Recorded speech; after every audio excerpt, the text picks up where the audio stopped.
Are there things that make it difficult for our hearts to be humbly submitted, for our minds to be biblically formed, for us to have healthy relationships, for us to be sacrificially generous, etc.? Are there things that get in the way of that? And obviously the answer is yes. It would be nice if all we had to do was know these things. But there is more to it. There is someone in the world who is an enemy who is working against us becoming like Jesus Christ. Satan is working so that you will not be like Jesus Christ. He works through a world system that we live in and amongst. He is using that skillfully to distract us, to pull us away from what God is doing in our lives. And if we're not aware of that, if we're not aware of what God is doing and where He's taking us, it's easier for us to get sidetracked by Him and the schemes that He has to distract us. Our heart is seduced by pride. The hindrance, or one of the major hindrances, is pride. Think about Satan. Really, if you look back at Ezekiel 28 and Isaiah 14, the thing that led Satan to rebel against God and to try to establish his own kingdom that would rival God and place his throne above the throne of God was pride. We can only humbly submit ourselves to a God that we know. And quite frankly, in our world today, we know pitifully little about who God really is. And what He wants us to do is to see Him more clearly for who He really is. And the more we get to know Him for who He really is, the more our hearts will naturally humble themselves before Him.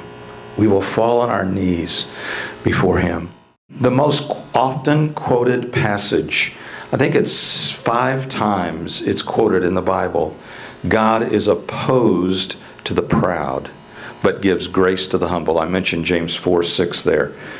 God is opposed. That word opposed means God is going to stand face to face with us, toe to toe. He will not allow pride to continue in our lives. He will bring all the forces of heaven against us to defeat our pride. Let's look at our mind as well, which is seduced by a world system. I'm using that word because it's a common phrase, but think about it this way. Our minds are being deceived and being seduced by a world system that looks at life from a certain perspective. And we're constantly encouraged and drawn along by that. We see in Romans 12:2, the verse just before what we looked at a moment ago, Paul says, "Do not be conformed to this world." Don't let the world shape you into its mold, so to speak, but be transformed. It's the Greek word that we get our word metamorphosis from. Be transformed.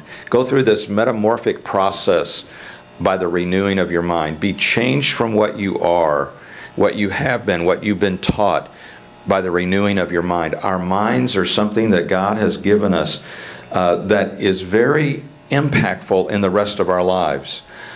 We tend to act upon the way we see the world. Think about this. God has said, here's the path of life. His Scripture tells us what it is. Scripture is also going to show you when you're getting off of that path. And it's also good for correction. It's going to show you how to get back on that path. Training in righteousness, showing us how to stay on that path of life more consistently. He shows us the path of life. He shows us when we're getting off, how to get back on, how to stay on it more consistently. That's why He has given us the Scripture. I'm so excited about CBMC because of the emphasis upon the Scriptures and how important they are in our lives. And we can't go wrong spending time in Scripture.